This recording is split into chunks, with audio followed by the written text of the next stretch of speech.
Welcome to the Butterfly Mindset Podcast.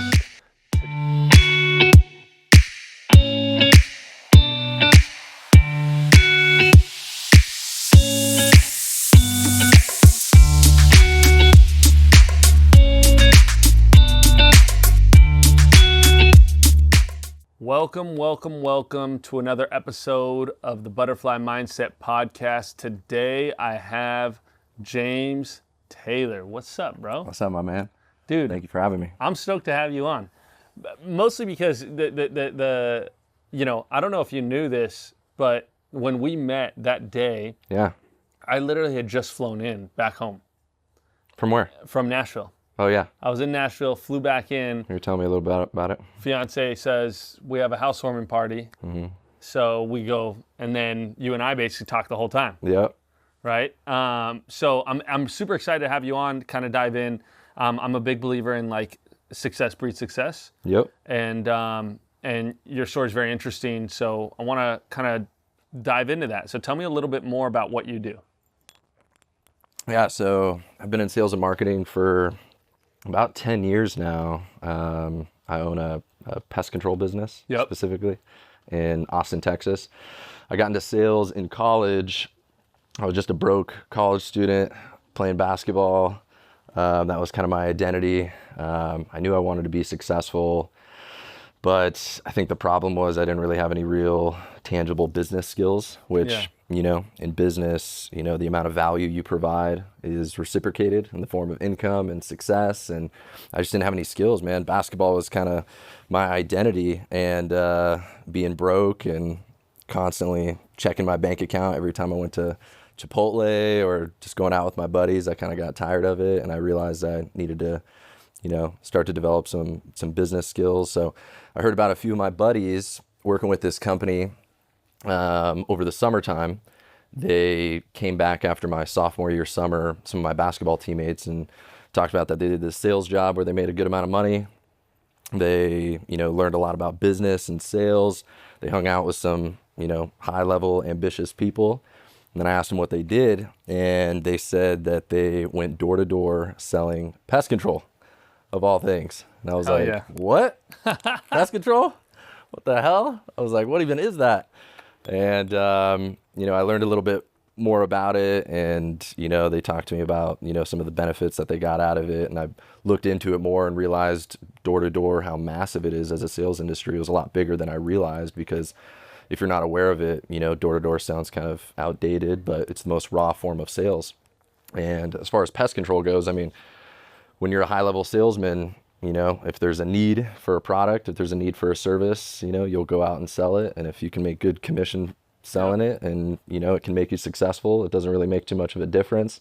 And so after talking about it a little bit more, initially I backed away. I was like, this is a little out of my comfort zone. I'd never done sales before. I know you have a big sales background, so I'm excited to talk to you more about that. But yeah, dude, just out of my comfort zone. I was a confident dude. I knew I wanted to be successful, but, I was scared. And, after initially backing away from it, thankfully, I kind of got into my self-development, content phase, started binge watching David Goggins. And this is how old Tim are you Grover. right around here? I was like 20 years old. Okay. Yeah, 20 years old in college. Hell yeah. And so, I started getting more into self-development, and, I started watching a lot more, content regarding, your mindset and whatnot. And I came across a video from Tim Grover. Tim Grover is the mindset coach for, I don't know if you've heard of him. He's the mindset coach for some of the most well-respected athletes. I'll show you something Kobe later. Bryant. Yeah. Okay, you know who I'm talking about. He's a stud.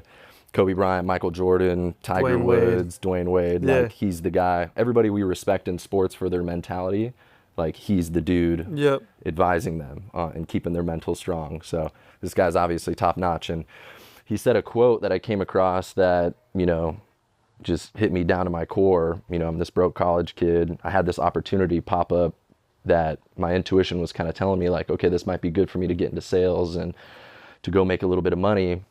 But I was backing away from it from, just fear. And one of my favorite quotes, he said, there's always a price for success. There's always a price for winning. And if you're not willing to pay the price for success, wait until you get the bill from regret. Yep. That part. And I'm in my dorm room and I'm watching that and I'm going, pay the price for success or live with the pain from regret.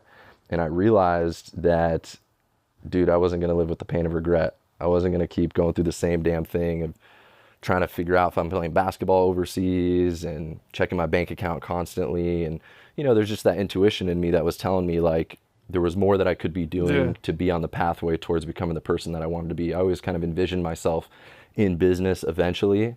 And I had this opportunity and, I was shying away from it. So right when I heard that, I kind of had this epiphany and I was like, dude, F that. I'm not living with the pain of regret, And I called up the owners of that office. It was in Sacramento, California. And I said, I'm doing it. I don't know what the hell door-to-door is about. I don't know what the hell sales is about. I don't know anything about pest control. I don't even know if people want this shit. But my buddies had a good experience. I was like, I'm doing it. So your the good experience, right? Because you said, how old were you again? 20. 20 years old, right? Yeah. Was the good experience that your buddies had, was that based on the good experience of how much money they were making?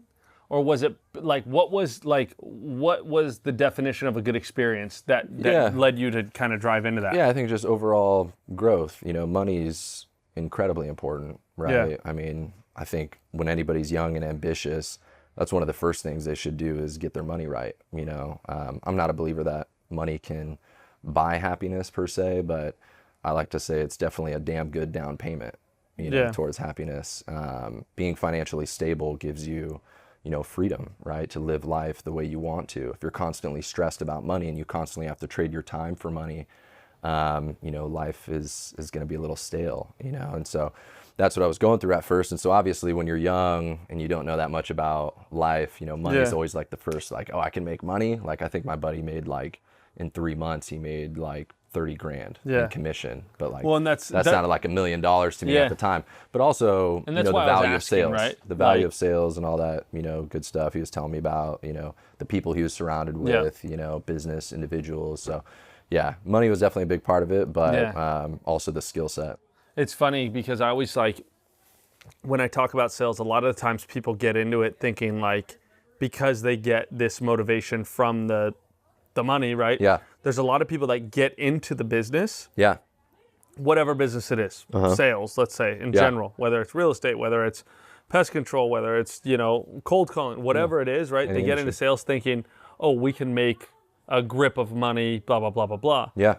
But they don't realize what it takes on the back end of what you need to do to actually make that money. Oh, yeah. Right? Because like the money's attractive. Right, 30 grand in 3 months when you're 20 years old and you've never seen that type of money is $1 million. Oh yeah. That's probably 2 million to me. And so let's talk about like when you made that call, you got into that, and then you realize, oh, I'm knocking in the middle of summer in Sacramento. Yeah. Like, what was that like? It was crazy, man. I've always been a competitive athlete. Yeah. That's my background. You are too, so anything we do is a competition. If I'm playing you in rock, paper, scissors, I'm trying to kill you, 100%. Doesn't matter what it is. And so even though I initially backed away because it was out of my comfort zone, the mind always tries to keep you here, keep you in the comfort zone, right? When I eventually dove in, that's where I flipped the script and came into it super confident and was like, I'm going to be the top producing salesman over there, even though I've never done sales before. I don't know anything about it. But I learned that sales will humble you, for sure. I trained my ass off. I put in a lot of time. My goal was to know more than every other guy in the company combined, as far as like my scripts, my roadmaps, like just the techniques for selling.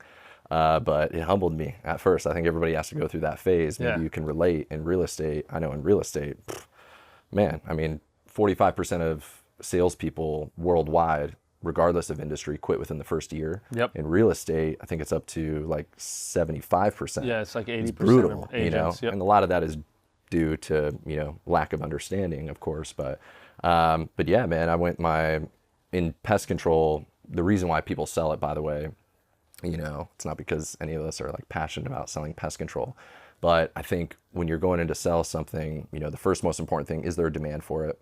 Yes, can you make, some solid commission off of it? Is it going to be financially rewarding enough to motivate you to keep going, because sales is hard? Yep. And then thirdly, is it simple, ideally?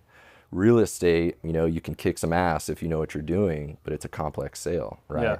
Pest control, obviously, there's way less commission per deal, but there's such a high demand for it that you can get a hardworking college kid to go door to door and work his ass off for a day and at least go find 1 to 2 people who hate spiders, hate ants, and sign up with the service, right? And so that's about the average, like 1 to 2 for a rookie. I think I got my first sale my first day just by not really knowing the pitch, not really knowing psychology of people and all the stuff you need to sell at a high level. I was just talking to a ton of people. I think I found this like really cool Indian family that was just like, man, we got ants everywhere. Like, you're doing pest control? Like, all right, let's do it. And I was like, okay, I'm gonna be the greatest salesman to like ever live. Like, let's go. I got a sale on my first day ever doing sales. Let's go. And then for a week and a half after that, I got my nuts kicked in 0, 0, 0, 0, 0, 0, 0 for a week and a half. Yeah. A week and a half in, Sacramento gets hot. Man. Yeah, exactly. And it's long on hours. On average, how many doors are you knocking a day? I mean, when you're working as hard as I was, probably knocking at least 100. Yeah. Yeah. The goal is to talk to at least like 60 to 70 people. So yeah, rejection at a, at a high level and just working your ass off. And I got this close to quitting, this close to saying, I don't know about this. Maybe sales is just not for me. All the excuses kind of kicked in. Yeah. And I remember, I think, at the end of that week and a half of just, we call it in our industry a bagel. If you go a day without getting a sale, like, oh, you got yourself a bagel, dog. After a week and a half, I went back and I was like, okay, it's make or break. Like, I'm staying up all night. I'm going through Zig Ziglar trainings. I'm like, I'm diving into all this sales content. I'm reading books, all the books that I had, and that next day I went out there and I think I had an hour left in my day to go get a sale, and I got one. And I got one sale and I was like, okay, that's what I needed.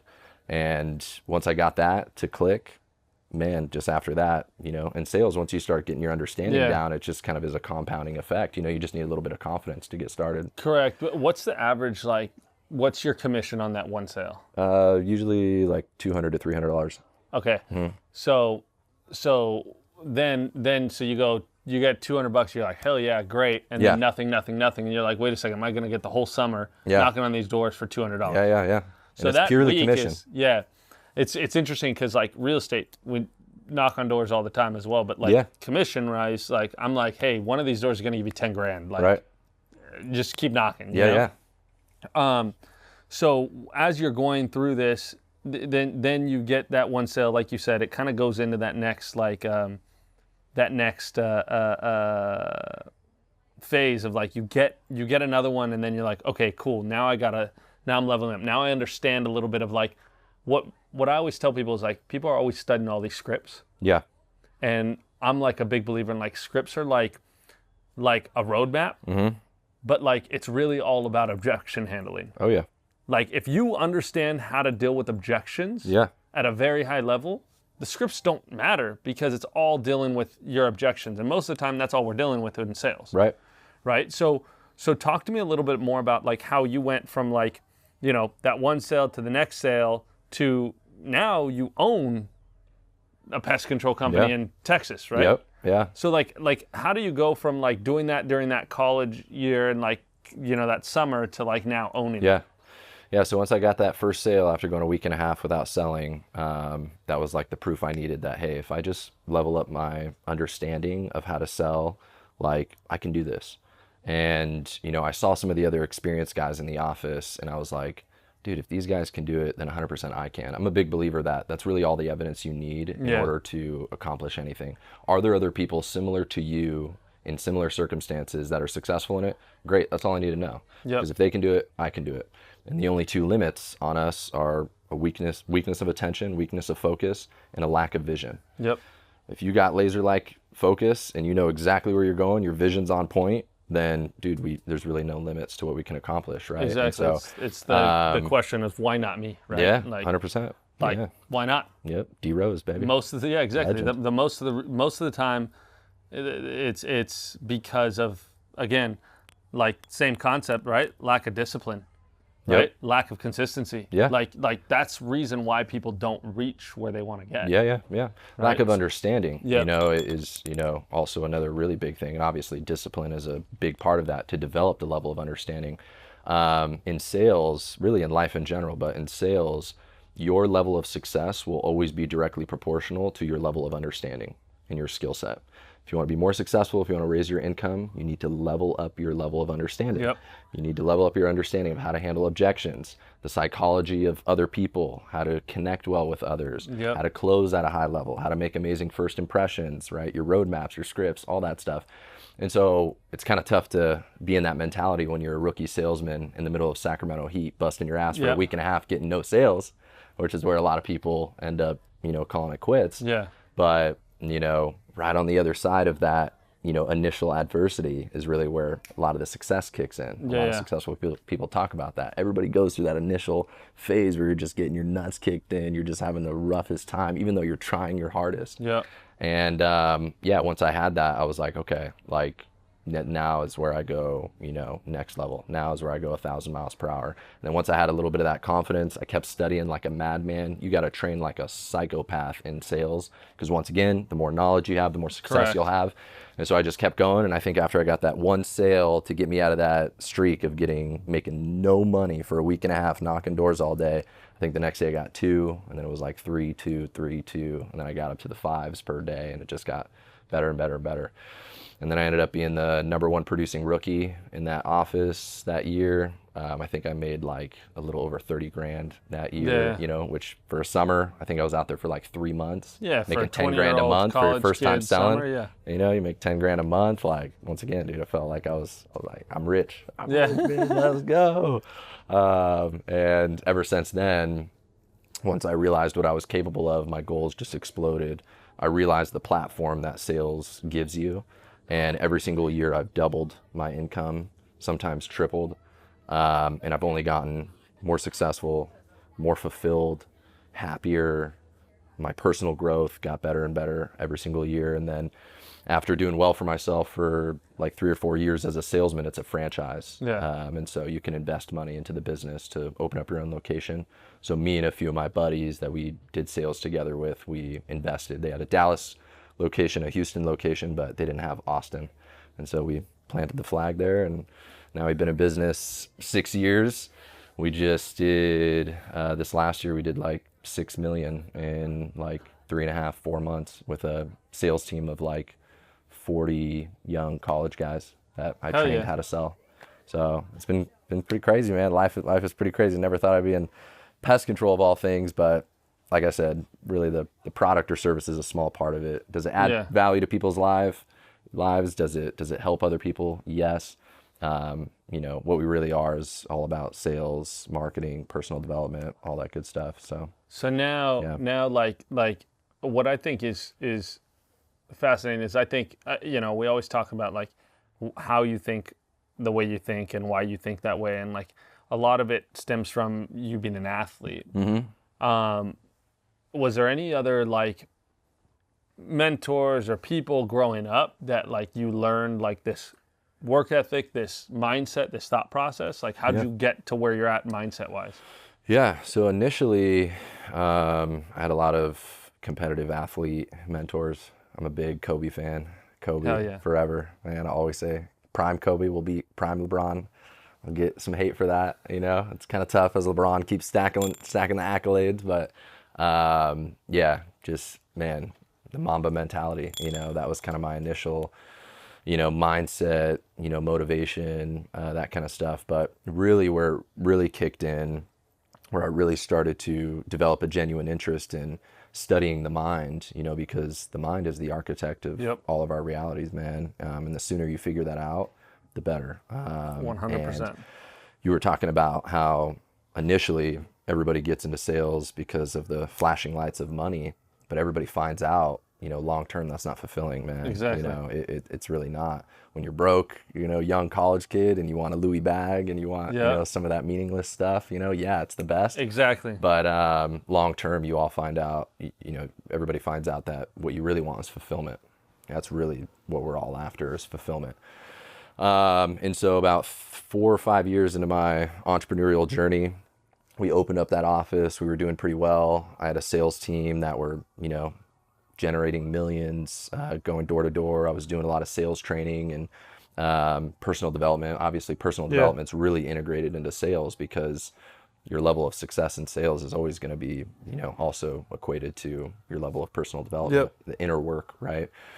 And so, yeah, like 4 or 5 years deep, I was doing really well in business. I was making really good money, but dude, I had this like void inside me. Like I just wasn't fulfilled. Like things just started to get stale. And I don't know if you've ever bumped into that, you know, in your career, but it's funny because it hits. I always talk about this. I consult with, you know, people, Fortune 500 companies and yada yada, and like I meet with these CEOs that are worth billions. Yeah. And hundreds of millions, you know, and when I talk to them, it always comes back to the same stuff. Oh yeah. Like life is truly an inward journey, period. Oh yeah. Right. Yeah. And a lot of the times, you know, when I had my realization was like a couple years back. I paid my mom's house off, bought my dream car, yada yada. So sick. I had the realization that I was like, now what? Like, that was everything I worked towards. And then I'm like, okay, now I have it, but now what? And then I had to realize that, like, I was chasing I was chasing approval of others, right? Because if I made this much and I did this and I had this car, then these people would like me because of this, yada, yada. Yeah. Without even realizing it, right? Yeah. I was chasing these outward satisfactions when really I needed to look inside and say, what the heck is missing here? Mm-hmm. Because as soon as in my growth from that moment where I thought that was gonna be like the top of the top, my growth from that moment to where I'm at now has been exponential. Yeah. Because I finally I switched my definition of success from positively impacting, or from you know, this car, this thing, this property, this, that, all of this stuff outwardly, and I switch it to positively impacting one person on a daily basis. Yeah.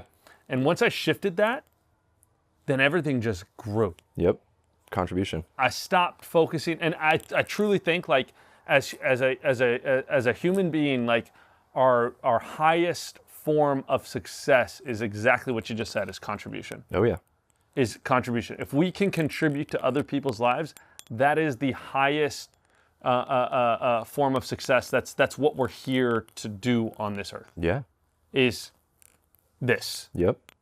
And if we can do this on a daily basis, like, we're gonna feel good. Yeah. And what made me realize that too was, like, I was so scared to have like there was a time in my life I was so scared to have a kid, and I was scared to have a kid, not because I don't want kids or anything. I was scared to have a kid because I thought I couldn't afford a kid. Mm-hmm. And I didn't want to bring a kid in that I couldn't afford, right? Mm-hmm. Then I looked at my life and I was like, I didn't have much. Like, when my dad passed away when I was young. When my dad passed away, I didn't have much. Mm-hmm.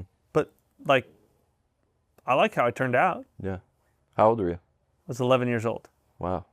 So when that happened, like, so fast forward, when I realized that, I was chasing trying to be a billionaire. Yeah. Because I thought I needed to do this in order to do this. Yep. But the reality is, some of the happiest people I've ever met are also some of the poorest people I've ever met. Oh yeah. Because what happens is that people are doing their inward work before some of the people that, you know, and some of the most unhappy people are some of the richest people I know. Yeah. You know, and vice versa. It goes back and forth. I truly don't think that it has anything to do with income. Yep. It has everything to do with how connected you are with yourself. Yeah. Absolutely. So 100%. Like, that moment, when you hit that moment, it's like you just start hitting clarity, and then you just start seeing a rocket ship. Yeah. Well, all forms of philosophy, theology, religion, you know, when you break it down, it all, you know, preaches that we're all connected. Yep. Every single one of us. We're all connected. Frank, you too. We're all connected, dog.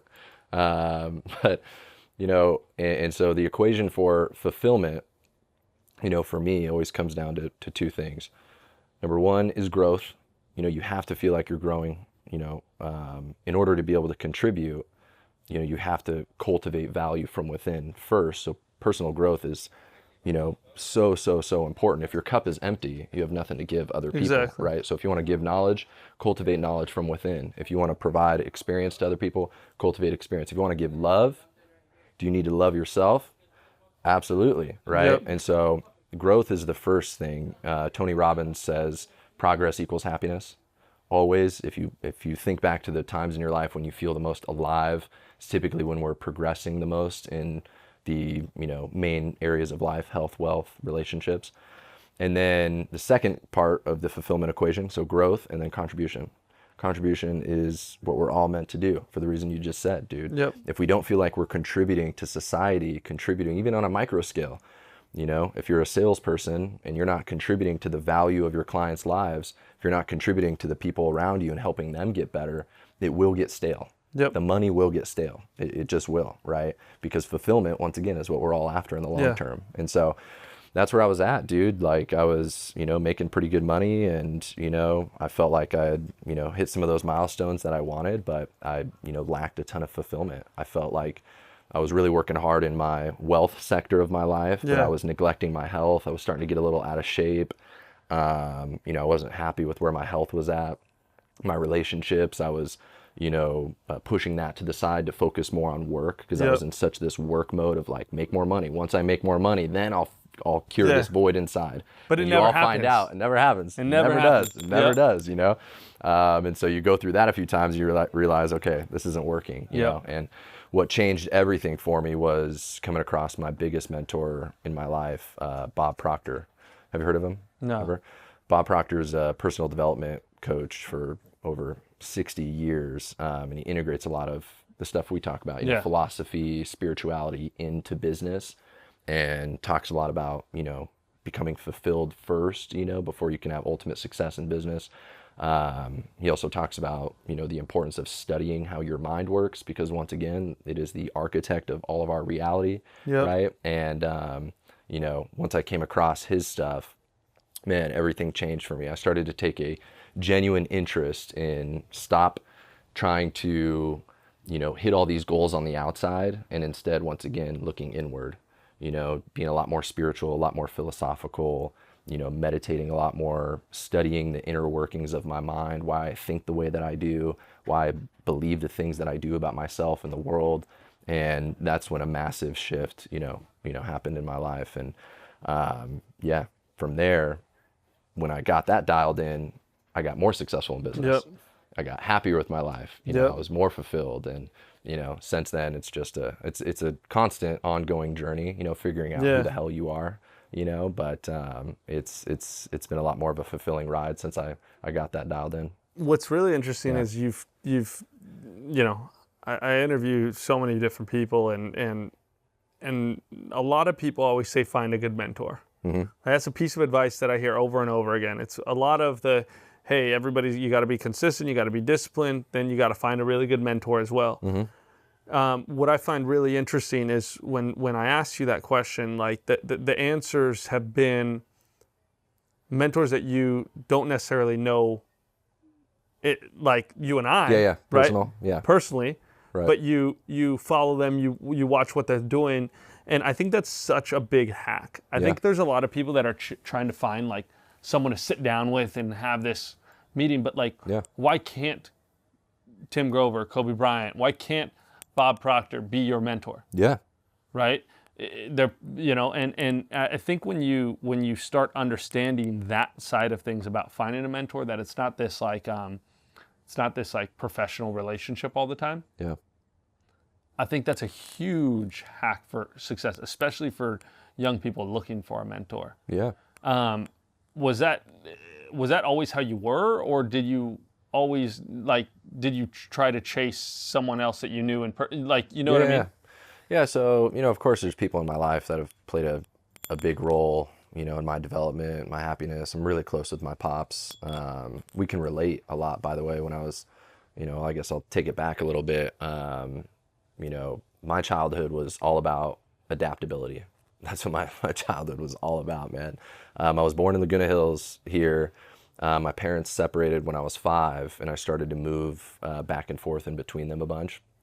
I was telling him, K through 12, I was at 12 different schools growing up. Wow. So I got used to being the new kid, constantly, which obviously is not fun when you're going through that. You start to form a friend group when you're, in 3rd, 4th grade, you're trying to kind of plant your roots, and then you get news broken to you that you got to move again, and back then there was no social media. So, exactly. So when you say bye to your friends, it's like, all right, see you later. Deuces, like, I guess I'll never see you guys again, Yeah.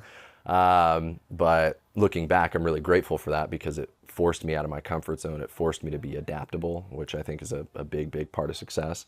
But yeah, I moved around a ton growing up, and then in 2008, both my parents lost absolutely everything. You're in real estate, so you know all about that. They were both, I saw my dad lose absolutely everything. We went through a lot of financial stress, and it was bad. And that just caused more problems, more inconsistencies. And I was living in Las Vegas at the time. After I moved from Riverside out there with my pops, we were living with my uncle because my dad was trying to build up a real estate career after 2008 in Vegas because it was starting to get more residential out there. But he was just planting his roots, so obviously the money wasn't flowing in like crazy yet. So we're living with my uncle, and I get a phone call from my sister. I was a freshman in high school at the time that my mom had passed away from a drug overdose. Wow. And so we can relate in a lot of ways. But once again, devastating. My mom was like a larger than life figure, man. Everybody loved my mom, and she was just that person that anytime someone needed something, like they go to her, And so super, super devastating. But once again, looking back, like it was a big part of my identity development. I don't know if you could say this, a horrible event, it's kind of tough to see the positive in any of that, but we definitely would be different people if, we weren't forced to face the obstacles there. Dude, every single time. Yeah. So like my grandma, my uncle, and my dad all passed away in the same year. So my mom's mom, my mom's brother, and then my dad, my mom's husband at the time, passed away in the same year. And, I've had a lot of death in my life, whatever. So everybody always is like, oh my gosh, I'm so sorry, blah, blah, blah. Yeah. And I was very, for a long time, not even, it was just like it was like, what the heck? Yeah. Why, But what I realize is I truly believe everything happens for a reason. Totally. And sometimes people ask, like, what's the best thing that ever happened to you and what's the worst thing that ever happened to you? Yeah. And I truly believe it's the same thing as my dad passing away. My dad was an amazing human being. He took care of our family. He was amazing, But if that didn't happen, if those events did not happen, I would not be sitting here right now. Oh yeah. I know that for a fact. Yep. Right? So at some point, we have to realize that all of the worst things that happen to us are also some of the best things that happen to us because they change us and they develop us. And then everything is all perspective. Yep. Right? And candidly, I just think it's a little better way to live than asking why every day. To have some sort of comfort in realizing everything happens for a reason. Yeah. And there's a reason that this happened. I don't know what it is. Yeah. I may not know it for the next 20 years, for the next 30 years, for the rest of my life. I may be on my deathbed and still not know why it happened. Yep. But it's a lot easier to live that way. Yeah. To realize, to say, okay, there's a reason for this. I don't know what it is, but it's coming. Yeah. And for instance, my brother-in-law passing away 7-8 years ago, like, it's an easy example. It's like I have a very good, super close with my niece, and I wouldn't have that relationship if my brother-in-law was still here. Right. But I have that relationship because there. So yes, it was a horrible thing that he passed away, right? But at the same time, it's open to something so beautiful. Yeah. Right. And I think that's just how, like, it's an interesting thing. Even going back to what you said about you moving to 12 different schools, like you said it helped me adapt. Yeah. And I think that really what we're talking about is just acceptance. Yep.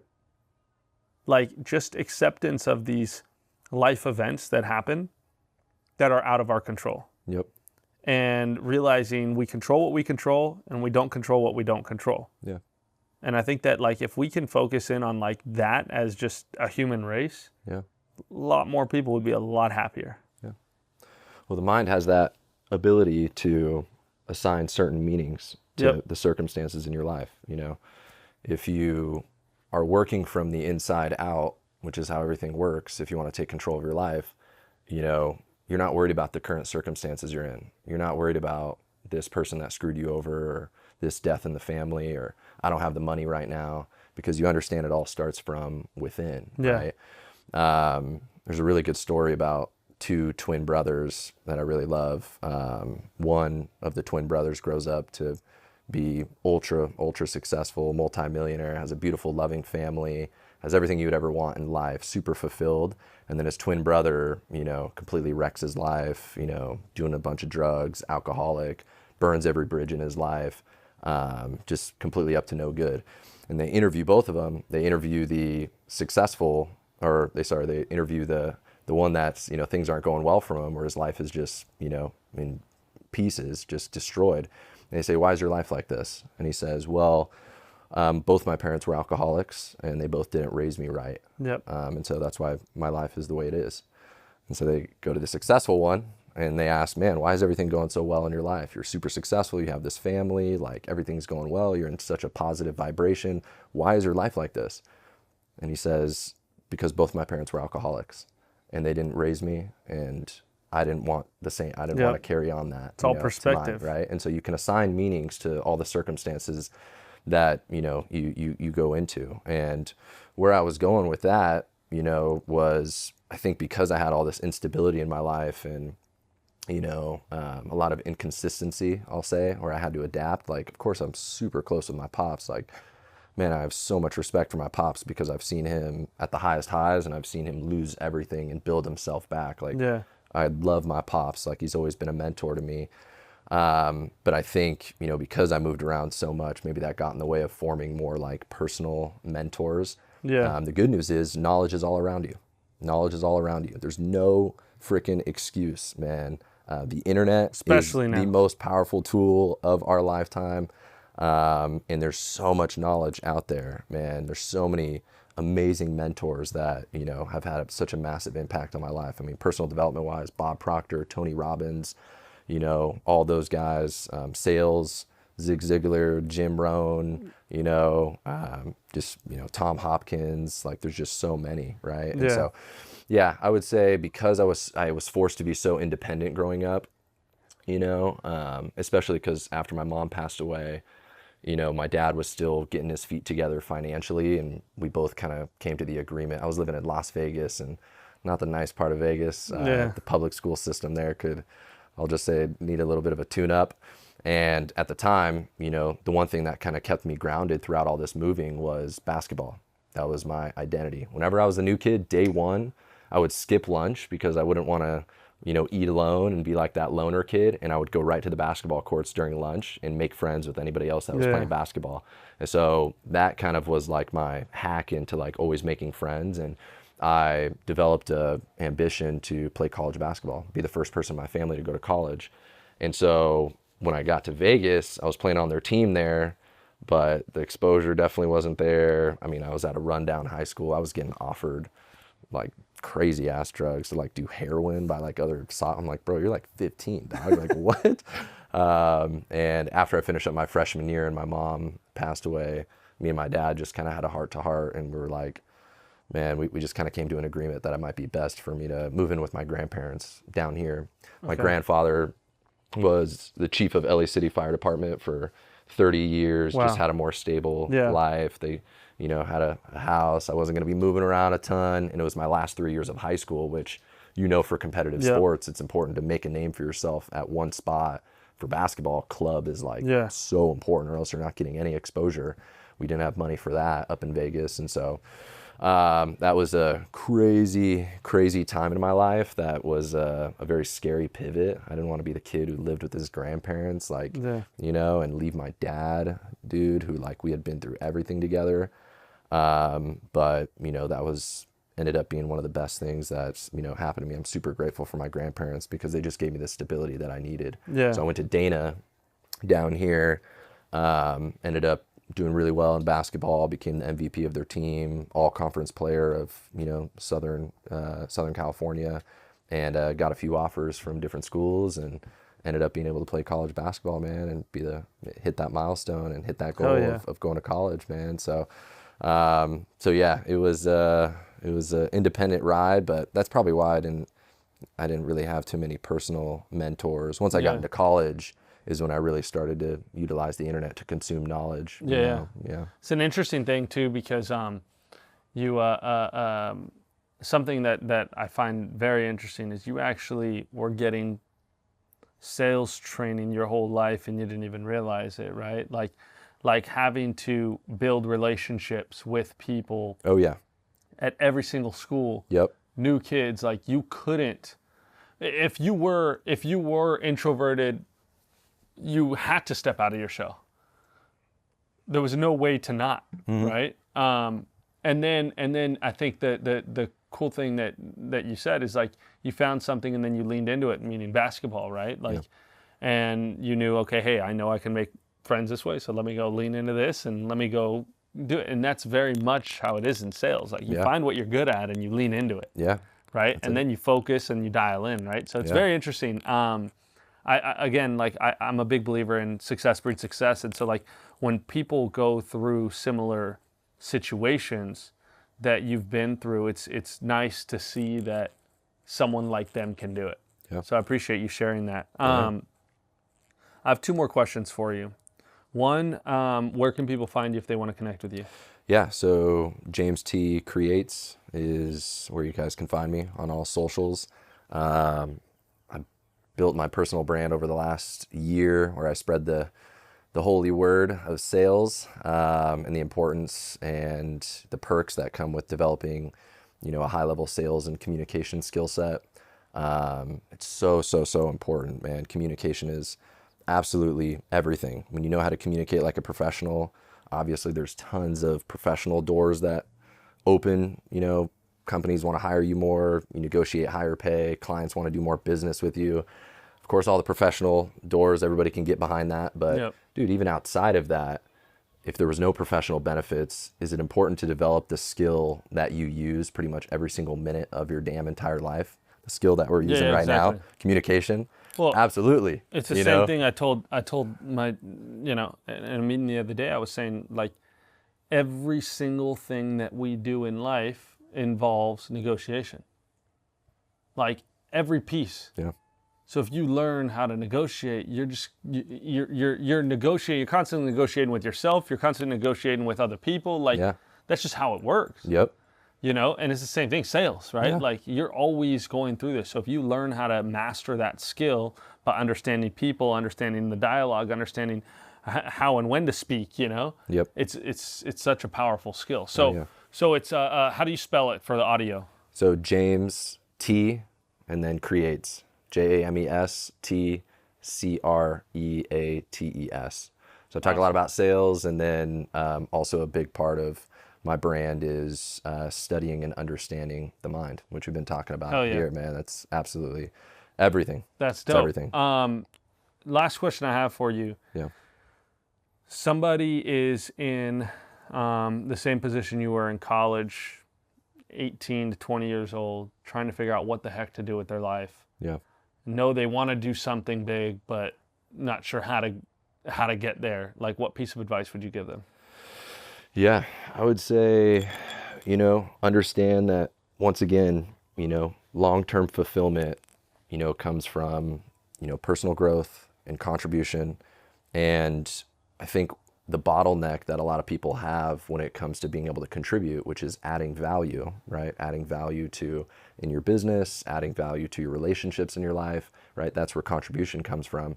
If you don't have any tangible skills, you are blocking your ability to reach fulfillment. You know, you might be the best person in the world, you know, you might be such a kind-hearted person, but if you don't have tangible skills that you can utilize to provide value in your job, in your relationships, you know, in conversations like this, you're hindering your ability to contribute and, you know, I think grow. And so I would say the first thing is, you know, and I have a degree. I'm not like anti-college, but I don't give a crap if you have a degree, man. I think statistics say that people that graduate college with a degree, like the average income's like $45K a year or something. I've never gone to school. It's because, oh, you didn't? Yeah, okay, there we go. So, and you're doing incredibly well. So it's all about skills. Skills is the number one thing. So find a tangible skill, a high level and high income generating skill that you can use to provide value to the world. That's going to give you a ton of fulfillment because you feel like you actually have a role in society. For me, the number one skill that I think every single ambitious person should learn is sales. For the reasons we talked about, communication is absolutely everything. It's the number one skill. Every other entrepreneur agrees with me. And so I would say the first thing, I would have got myself into sales way earlier than I did if I was, you know, if I could talk to my former self. And then number two, just develop a genuine interest in studying your mind, man. There's so many people that just neglect the power of the mind. You know, they're more concerned with, you know, a funny TikTok, you know, that they found, or like what's on the next episode of Keeping Up with the Kardashians, or just daily trivia that means nothing. And if you ask them about the mind and what they've studied to learn more about themselves and how their subconscious mind builds the reality, they couldn't really tell you much. You know, and so I would say, you know, develop a genuine interest, because it literally controls your ability to take control of you and therefore your results and your life. If you don't understand yourself, if you don't have control over yourself and an understanding of you, like, you got control of nothing, man. And so I would say that it's always down to tangible skills, you know, and then number two, inner work, you know, studying your mind. It's all mindset. I truly believe, like, you know, at the end of the day, you want to do anything in life, like, it's all mindset. And it's who you surround yourself with, because that determines your mindset. Dude, I appreciate you being on today. Thank you so much, man. Yes, sir. That was fun. I appreciate you. Thank you. Yes, sir.